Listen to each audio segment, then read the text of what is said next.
The Boy in the Striped Pajamas by John Boyne, Chapter 3, The Hopeless Case. Bruno was sure that it would have made a lot more sense if they had left Gretel behind in Berlin to look after the house because she was nothing but trouble. In fact, he had heard her described on any number of occasions as being trouble from day one. Gretel was 3 years older than Bruno, and she had made it clear to him from as far back as he could remember that when it came to the ways of the world, particularly any events within that world that concerned the two of them, she was in charge. Bruno didn't like to admit that he was a little scared of her, but he was honest with himself, which he always tried to be. He would have admitted that he was. She had some nasty habits, as was to be expected from sisters. She spent far too long in the bathroom in the mornings, for one thing, and didn't seem to mind if Bruno was left outside, hopping from foot to foot, desperate to go. She had a large collection of dolls positioned on shelves around her room that stared at Bruno when he went inside and followed him around, watching whatever he did. He was sure that if he went exploring in her room when she was out of the house, they would report back to her on everything he did. She had some very unpleasant friends, too, who seemed to think that it was clever to make fun of him, a thing he never would have done if he had been 3 years older than her. All Gretel's unpleasant friends seemed to enjoy nothing more than torturing him, and said nasty things to him whenever Mother or Maria were nowhere in sight. "Bruno's not 9, he's only 6," said one particular monster over and over again in a sing-song voice, dancing around him and poking him in the ribs. "I'm not 6, I'm 9," he protested, trying to get away. "Then why are you so small?" asked the monster. "Are all the other 9-year-olds are bigger than you." This was true, and a particularly sore point for Bruno. It was a source of constant disappointment to him that he wasn't as tall as any of the other boys in his class. In fact, he only came up to their shoulders. Whenever he walked along the streets with Karl, Daniel, and Martin, people sometimes mistook him for the younger brother of one of them, when in fact he was the second oldest. "So you must be only 6," insisted the monster, and Bruno would run away and do his stretching exercises and hope that he would wake up one morning and have grown an extra foot or two. So one good thing about not being in Berlin any more was the fact that none of them would be around to torture him. Perhaps if he was forced to stay at the new house for a while, even as long as a month, he would have grown by the time they returned home, and they wouldn't be able to be mean to him any more. It was something to keep in mind anyway, if he wanted to do what Mother had suggested and make the best of a bad situation. He ran into Gretel's room without knocking and discovered her placing her civilization of dolls on various shelves around the room. "What are you doing in here?" she shouted, spinning around. "Don't you know you don't enter a lady's room without knocking?" "You didn't bring all your dolls with you, surely?" asked Bruno, who had developed a habit of ignoring most of his sister's questions and asking a few of his own in their place. "Of course I did," she replied. "You don't think I'd have left them at home? Why, it could be weeks before we're back there again." "Weeks!" said Bruno, sounding disappointed but secretly pleased because he'd resigned himself to the idea of spending a month there. "Do you really think so?" "Well, I asked Father, and he said he would be here for the foreseeable future." "What is the foreseeable future exactly?" asked Bruno, sitting down on the side of her bed. "It means weeks from now," said Gretel, with an intelligent nod of her head. "Perhaps as long as 3." "That's all right, then," said Bruno, "as long as it's just for the foreseeable future and not for a month. I hate it here." Gretel looked at her little brother and found herself agreeing with him for once. "I know what you mean," she said. "It's not very nice, is it?" "It's horrible," said Bruno. "Well, yes," said Gretel, acknowledging that. "It's horrible right now, but once the house is smartened up a bit, it probably won't seem so bad. I heard Father say that whoever lived here at Outwith before us lost their job very quickly and didn't have time to make the place nice for us." "Outwith?" asked Bruno. "What's an outwith?" "It's not an outwith, Bruno," said Gretel with a sigh. "It's just Outwith." "Well, what's Outwith, then?" he repeated. "Outwith what?" "That's the name of the house," explained Gretel. "Outwith." Bruno considered this. He hadn't seen any sign on the outside to say that was what it was called, nor had he seen any writing on the front door. His own house, back in Berlin, didn't even have a name. It was just called Number 4. "But what does it mean?" he asked in exasperation. "Out with what?" "Out with the people who lived here before us, I expect," said Gretel. "It must have to do with the fact that he didn't do a very good job, and someone said, 'Out with him, and let's get a man in who can do it right.'" "You mean Father?" Of course, said Gretel, who always spoke of father as if he could never do any wrong, and never got angry, and always came in to kiss her good night before she went to sleep, which, if Bruno was to be really fair, and not just sad about moving houses, he would have admitted father did for him, too. So we're here at Out With, because someone said, out with the people before us? Exactly, Bruno, said Gretel. Now get off my bedspread, you're messing it up. Bruno jumped off the bed and landed with a thud on the carpet. He didn't like the sound it made. It was very hollow, and he immediately decided he'd better not go jumping around this house too often, or it might collapse around their ears. I don't like it here, he said for the 100th time. I know you don't, said Gretel, but there's nothing we can do about it, is there? I miss Carl and Daniel and Martin, said Bruno.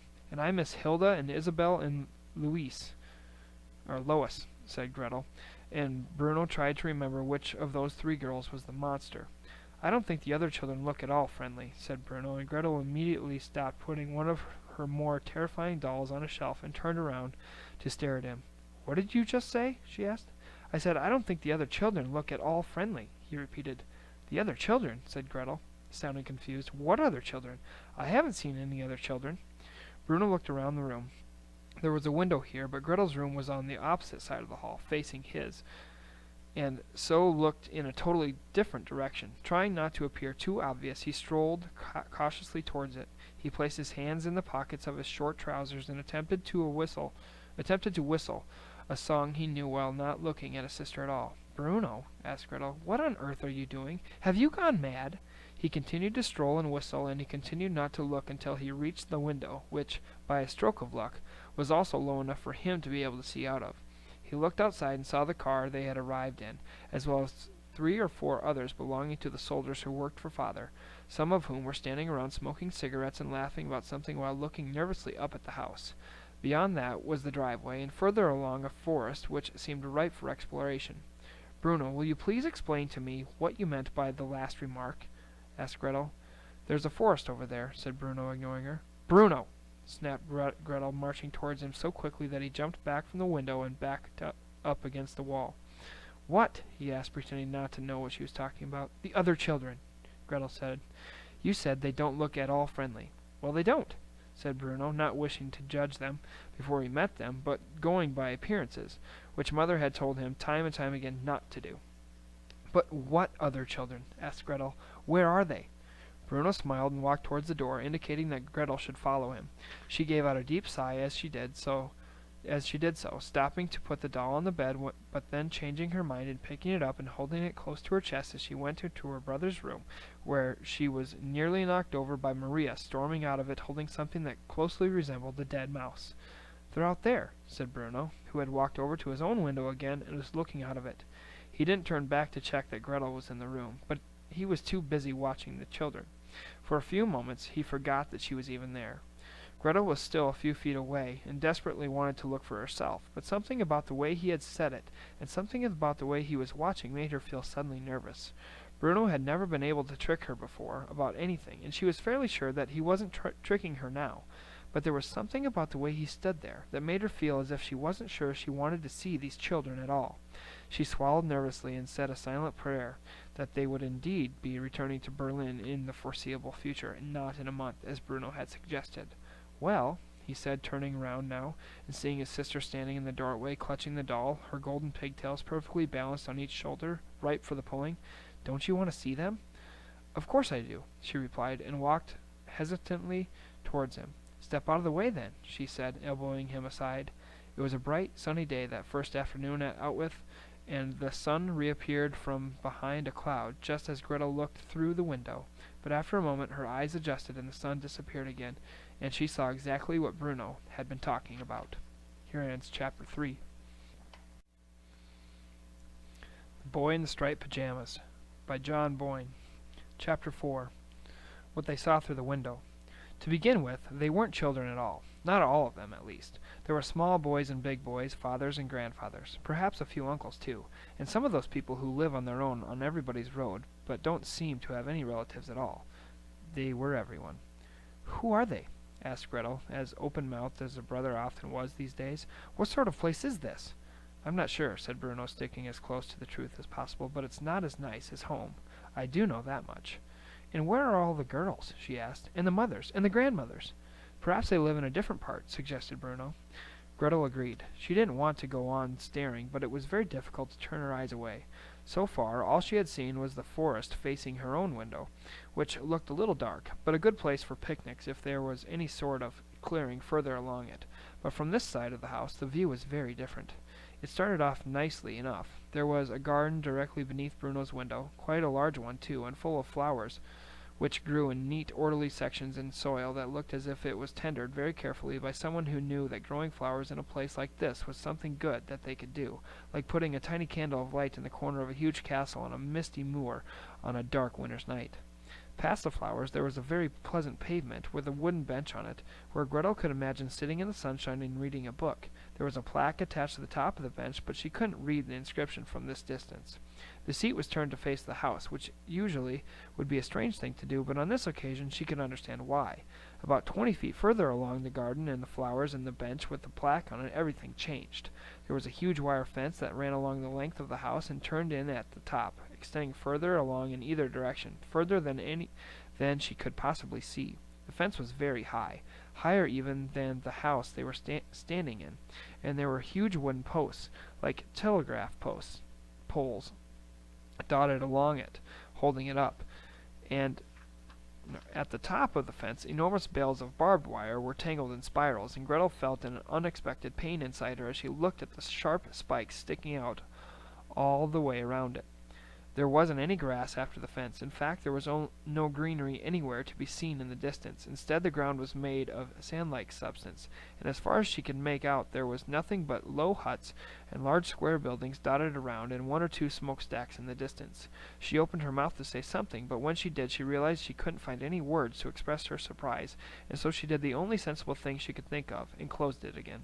"You see," said Bruno from the corner of the room, feeling quietly pleased with himself because whatever it was that was out there, and whoever they were, he had seen it first, and he could see it whenever he wanted because they were outside his bedroom window and not hers, and therefore they belonged to him, and he was the king of everything they surveyed, and she was his lowly subject. "I don't understand," said Gretel.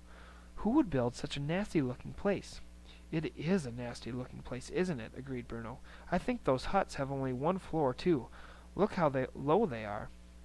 "They must be modern types of houses," said Gretel. "Father hates modern things."